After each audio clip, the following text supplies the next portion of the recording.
Azaroaren 24an eta lehendabiziko aldiz, Nafarroako Euskal Irakurleen taldeen biltzarra ospatuko da Nafarroako liburutegian. Gaur urari buruz gehiago ezagutuko dugu Ines Kastielaren eskutik. Arratsaldeon. Kaixo. Eta ongi etorri. Eskerrik asko. Orduan lehendabiziko topaketa.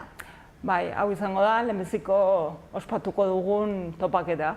Bai, Euskaraldiaren marko hau aprobestuta, elkartu ginen euskarazko irakurle taldeetan gabiltzan dinamizatzaile batzuk eta liburutzen batzuk, eta pensatu genuen Euskaraldiaren egitasmo hau kontutan edukita ideia polita izan litekela, euskaraz gabiltzan taldeetan eta euskara irakurtzen dutenekin biltzea, nonbaitean biltzea eta biltzar bat antolatzea.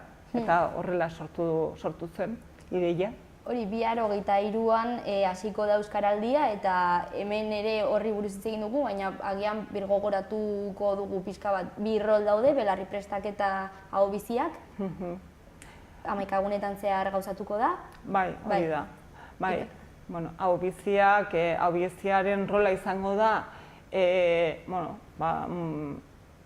euskaraz egitea? 11 egun horietan zehar denbora guztien euskaraz egitea, lehenengo hitza beti euskaraz ezagunekin ere, barkatu, eta belarri prestarena izango da hau biziei konbitea botatzea, luzatzea, beraiekin euskaraz egiteko, eta egoeraren arabera beraiek erabakiko dute elkarrizketa edo erantzuna euskarazkoa ematea, edo ez, beraiek ikusten duten egoeraren arabera.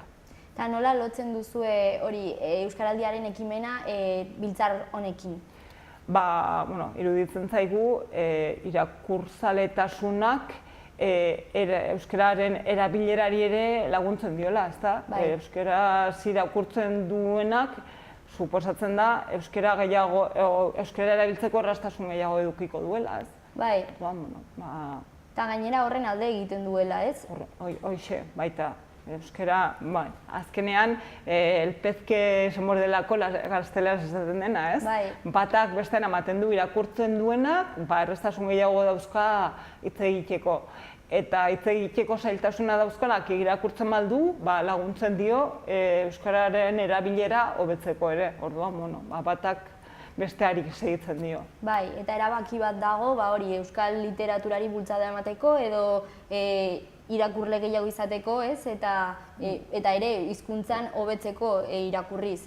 Bai, helburuetako bat da noski euskal literaturari sustatzea eta ezagutzen ematera, ez?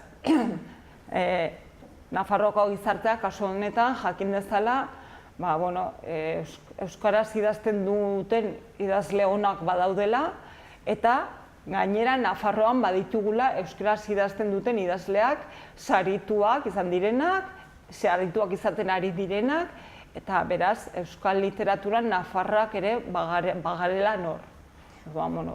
Bi aitortza horiek egitea interesgarria iruditzen zaigu. Bai, eta Nafarroa euskal lurralde bezala ere defendatzea, ez? Hoxe, bai. Bai, Nafarroa euskara, Nafarroaren beste hizkuntza bat bada euskara, eta zergatik ez idatzizko literaturan ere sortzea. Bai, hizkuntza horretan. Daude hori talde asko Nafarroa osoan euskaldunak irakurle talde? Bai, gu biltzarra honen antolaketan aritu garelarik ikusi dugu, badaudela Iruña eta Nafarroa osoan 23 talde. Beraz, kontutan edukita Nafarroan gaudela, interesgarria da. Iruñean badaude hainbat talde, eta Nafarroan ere, Iruñatik gora hainbat, eta adibidez Tuteran badaude pare bat talde. Beraz, zonalde ez euskaldun horietan ere badaude euskara irakurtzeko zaletasuna daukan jendea. Suposatzen da, horiek ere euskaraz zengo dutela, edo interesa edukiko dutela euskararen erabilera areagotzeko, beraien ingurunean. Bai, euskaldunak direla eta horren alde egiten dutela. Hoxe, bai. Eta orduan topaketan elkartuko zarete, hori, hasiera batean, izena eman behar da aldez aurretik, ez? Bai, izena emate epea, aurreko ostiralean itxi zen ofizialki, baina despistaturen bat baldin badago, oraindik garez dabil. Izen emate bat behartzen, pixkat hori. Zera azpiegiturarena eta guzti hori antolaketaren kontua, jatetxearena eta antolatzen joateko. Eta, oraingoz, badaude 50 pertsonen guru izen eman da, beraz, kopuru politia. Gure aurre ikuspenak beteta ikusten ditugu, olako kopururen bat aurre ikusten genuen, eta, pozik gaude. Kontuten edukita lehenengoa dela, jende askok orain arte ez zekiela hainbeste euskarazko irakurle talde zeudenik, iruditzen zaigu interesgarria dela, eta bide batez, Biltzar honek lagunduko du baita, oraindik ez dakitenei baita eta euskaraz irakurtzea gustatzen zaienei, ezagutzea badaudela euskarazko hainbat irakurle talde. Biltzar honen harira, aprobestu dugu baita, Iruñean, Iruñerrian eta Nafarroan dauden irakurle taldeen mapa edo zerrenda bat egiteko. Beraz, ekitaldi egunean bertan, ara bertaratzen direna, jasoko dute triptiko antzeko bat, Nafarroan euskarazko irakurle talde guztien zerrendarekin, harremanetarako datuekin eta beharrezko informazioarekin. Gainera, topaketa horrek ere, eragingo du, gomendaketak egiteko, elkar ezagutzeko irakurleak, eta bitu ere autore bat ezagutu nuen beste egun ez dakit edo. Asmoa, azkenean, hasieran Biltzar hau antolatzeko sortu baldin bazen ere, asmoa da, Biltzar honen ondoren, harreman horrek jarraitzea, gure artean, taldetxo bat osatzea, pixka bat gure artean bizipenak, esperientzia, zailtasunak, zuk esate duzuna, ez? Nik ez dakit nore ezagutu dut eta taldera ekarri dut, agian zuri interesatzen zaizu edo irakurleen artean, beraien artean harremanetan egoteko eta jakiteko irakurle talde ezberdinetan nola kudeatzen diren gauzak, ez? Asmoa ez zen soilik Biltzar antolatzea, baizik eta gerora ere taldetxo bat egotea hor, pixka bat kudeaketa guzti hau antolatzen edo gidatzen edo dan aldalakoa. Sortu daitezken, azkenean, zerbait berria da, orduan, ikusi behar ze gauza sortzen direnez, baina edo nola ere zeozen interesgarria izango da guztiontzat. Behintzat euskaraz irakurtza gustatzen zaigulontzat. Eta honek ere animatzen du jendea, hori euskal irakurle talde batetan parte hartzera, ez? Baldintza hori izan behar delako, baina ere irekia da. Ekitaldia irekia da, edo zeinek eman dezak izena. Ez daukaz zertan irakurle talde batetan batetako kide izan behar. Etorri nahi duen guztia, gonbidaturik dago, etortzeko. Euskalduna, ekitaldia euskalduna euskaraz izango delako, baina, hori ez da baldintza esan nahi dute euskalduna ez dena eta etorri nahi baldin badu, etorri daiteke, baina ez du zer ulertuko. Afera hori da. Baina hori mundu bat deskubrituko dute berriak baldin badira eta da ere bizka bat hori ere bultzatzeko, ez? Honen existentzia euskal irakurleen taldeenak eta animatzeko azkenean. Hori, alde batetik, euskarazko irakurle taldea badaudela eta bestetik, Iruñean eta Nafarroan euskarazko irakurle taldea badaudela. Nafarroarena aipatzen dut, Nafarroaren lurralde euskalduna delako. Orduan, interesgarria da ikustaraztea, ikusgarritasuna ematea horri ez. Nafarroan ere badaudela euskaraz irakurtzen duten personak eta euskarazko irakurle taldeak. Bai sare publikoan edaturik eta baita bere independenteki dabiltzana elkarte kulturaletan edo dalakoetan. Ez dela bakarrik sare publikoan, baizik eta sare publikotik kanpora ere badaudela euskaraz irakurtzeko elkartzen den jendea. Beraz, iruditzen zaigu esanguratsua dela, Nafarroan. Hemengo errealidadearen deskribapena azkenean, ez? Eta zure kasuan bi talde dinamizatzen dituzu? Bai, dinamizatzen dut Nafarroako liburutegiko euskarazko irakurle taldea eta Sarrigunengo liburutegiko euskarazko irakurle taldea. Eta zenbat denbora daramate talde horiek? Ba, egia esan hori, sortu ziren, Nafarroko liburutegia sortu zen duela 2 urte. Orduan beste persona bat zebilen dinamizatzaile modura, berak momentu batean erabaki zuen ezin zuela segitu, proposatu zidan niri dinamizatzaile lana hartzeko, eta baiezkoa eman nion. Eta aurreko urtean hasi nintzen. Beraz, honekin 3. urtea izango litzateke. Eta Sarrigurengoa aurreko urtean sortu zen, eta aurreko urtean inauguratu zuten liburutegia, irakurle taldeak sortu nahi zituzten, proposatu zidaten, baiezkoa eman nuen, eta hau izango 2. urtea. Eta oso ongi. Eta zenbat jende elkartzen zarete? Ez gara beti, kopurua ez da beti berdina izaten. Jendeak, gauza asko dauzkalako, ez? Baina, gutxi gora bera, 5 pertsona inguru, media bezala 5 pertsona inguru, Nafarroako liburutegian gehiago. 8 bat edo elkartzen gara. Sarrigurengoan, baina 5 pertsona inguru, 5 irakurle eta ni. Eta niri iruditzen zait kopuru politia dela. Kontutan edukita, arratsaldean izaten dela, euskaraz irakurtzarena orain arte ez dela asko sustatu, ara joateko esfortzu pertsonal bat egiten dutela, ez dituela inork derrigortzen ara joatea, voluntarioki egiten dutela, eta ni pozik nago. Eta nola funtzionatzen du? Liburu bat aukeratzen da, astero, hilabetero? Sare publikotik kanpo dabiltzanak, uste dut desberdin funtzionatzen dutela, baina sare publikoan gabiltzanok kurtso hasieran egiten du proposamen bat egiten dugu. Orduan, suposatzen da, proposamen horretan jarritako liburuak irakurriko ditugula kursoan zehar. Proposamen hori suposatzen da, irakurle guztion artean egin beharko genukela.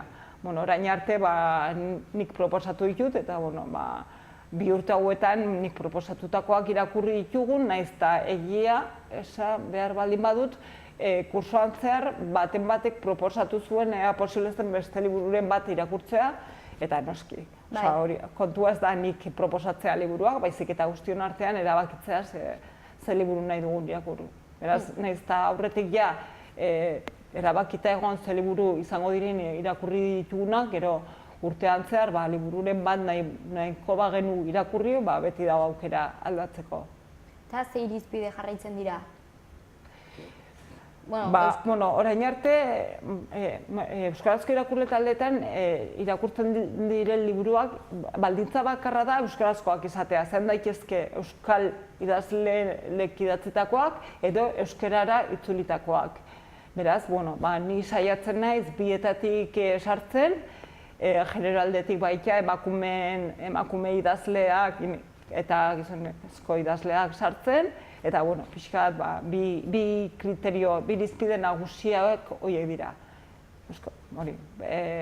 Bai Euskal Herrian sortutako liburuak eleberriak izatea, eta hori generaldetik idazle emakumeak eta idazle gizonezkoak edukitzea. Eta prosa beti edo ere poesia edo... Orain arte beti prosa, bai. Poesiarekin orain ni behintzat ez nahi sartu. Eta ezagutzen ditudan irakurle taldetan oraindik ez dute poesiarik sartu. Baina asmoa badago poesiaren inguruan zerbait egiteko. Edo bertso paperak ez dakit, hemendik aurrera gauza pilo bat sortuko dira. Ze, orain arte, gabiltzan batzuk hortik antzear sakabanatuta, eta orain elkar ezagutzen dugunean, seguro olako gauza pilo bat aterako direla. Orain arte, nire kasuan mentzat eleberria bakarrik izan, narrazioa bakarrik izan da irakurri duguna. Eta gero elkartzen zarete liburua komentatzeko? Bai, elkartzen gara hilean behin, izaten da hilean behin beti hilaren aste berdinean eta egun berdinean, jendeak ere programatzeko beraien agenda, eta hilean behin elkartzen gara, bai, bertako liburutegietan. Bueno, bai, sare publikoan gabiltzan hau liburutegietan. Eta zer da komentatzen dena? Bueno, egia esan, nik dinamitzatzaile bezala egiten dut pixkat irekiera bat, ez? Idazleari buruzko aipu batzuk eman, liburuaren inguruan aipu batzuk eman, eta ondoren irakurleei ematen zaie hitza, pixkat, zer iruditu zaien, gaia gustatu zaien, gaiaren inguruan ez dakit iradokizuren bat edo zerbait sortu zaien, eta gero liburuaren inguruan sortzen diren, gaien inguruan ere batzutan sortzen dira solasaldiak, orduan ez da soilik liburua, baizik eta liburu horrek iradoki duen edozein buru sortu daitekeen eztabaida solasaldia izan daiteke batzutan, orduan horregatik aberasgarria da, ez bakarrik liburua lantzen delako, baizik eta liburuaren gaiaren inguruan sor daitezkeen hausnarketak edo dana delakoak ere hitz egiten direlako, mahai gaineratzen direlako saio horietan. Orduan interesgarriak izaten dira, eta gainera euskeraz, klaro, eta jendeak pixkat hori bilatzen du, ez? Euskeraz hitz egin ahal izateko tarte bat edukitzea gai bati buruz, edo zer gauzari buruz, eguraldiari buruz hitz egitea horrek ez du asko laguntzen, ez? Bai, eta zuen artean orduan harreman polita sortuko da. Bai, oso polita, bai, oso giro saiatzen gara, giro atsegin bat sortzen, ez da dila izan, hori irakurlea datorrela azterketa batetara, ez? Nik esaten dien, nik inoiz ez dizuet galdetuko 38. orrialdeko 4. orrialdean zer esaten du. Asmoa ez da hori, ez? Asmoa da, giro atsegin bat sortzea, liburuak akotxartean aitzaki bezala hartuta, giro atsegin bat sortzea, euskarazko literatura sustatzea, eta gero, euskaraz hitz egin ahal izatea, liburuari buruz, eta liburuaren inguruan sortu daitezkeen hausnarketa hainbati buruz ere. Bai, azkenean... Pixka bat denetatik, denari buruz hitz egiten da, ez bakarrik liburuari buruz, edo idazleari buruz, baizik eta, sortzen dena, unean sortzen den edo zerri buruz hitz egiten da. Eta hori da aberasgarriena, ez? Bai, horregatik esaten nuen, elkarrizketak sakonak izan daitezkelako, ez? Ideien partekatze horrekin, ez? Bai. Badaude irakurle batzuk, badauzkat buruan batzuk, oso hausnarketa potenteak egiten dituztenak, eta aberasgarriak. Eta irakurleen artean hori da gustatzen zaie da, ez? Beste pertsona batzuen hausnarketa horiek jaso, agian eta niri ere pasatzen zait, irakurtzen ari naizelari, agian ez naiz gauza batzuetaz ohartzen. Eta gero taldean horri buruz hitz egiten duzunean konturatzen zara, egia da, hau ere hemen zera eta arazi interesgarria. Eta horrek ere beste irakurlak animatzen ditu irakurtzeari segitzeko, ez? Esateko, zer rollo, hurrengoan ez dator, ez? Horre baita piztu egiten du irakurtzen segitzeko gogoa. Bai liburuak eta baita irakurleak ere, irakurleen arteko erlazio horrek ere. Eta harreman oso politak sortzen dira, bai. Eta euskara mailari dagokionez, profil ezberdinak aldaude edo? Bai, Nafarroan danetatik dago, eta Iruñan ere, bai. Baina, nik horri ez diot garratzean dirik ematen, nik beti esaten diet. Liburua, saiora etortzeko, ez da derrigorrezkoa liburua goitik bera irakurri alizatea eta guztia ulertu alizatea. Irakurri alduzuena, alduzuen moduan, etorri, eta hemen hitz egingo dugu. Eta, bakoitzak bere maila dauka, bere zea dauzka, bere limitazioak eta dena delakoa, eta baina eske kontua ez da maila neurtzea, ez? Bakoitzaren euskara maila neurtzea, baizik eta euskararen erabilera sustatzea, ez? Eta euskararen erabilera, hitz egiteko garaian, eta baita irakurtzeko momentuan ere, ez? Bai. Orduan, asmoa hori da, ez zure maila zein den zehatzea, adiraztea. Bai, eta azkenean hori landuz beti hobetzen dela, orduan ez? Bai. Hor zaudete ere, hori, guztien artean hobetzeko. Hoxe, eta gero, taldera datozena, voluntario, inork ez ditu derrigortzen ara joatea, beraz, lanketa pertsonal bat da, ez da, bakoitza bere buruari jartzen dizkio beharrak edo, ez da, nik ez diot inori eskatuko, zuk egin behar duzu hau, edo irakurri behar duzu oneraino eta ulertu behar duzu guztia, ze hurrengoan azterketa egingo dizut, ez da, hori ez da helburua, ez da asmoa ere.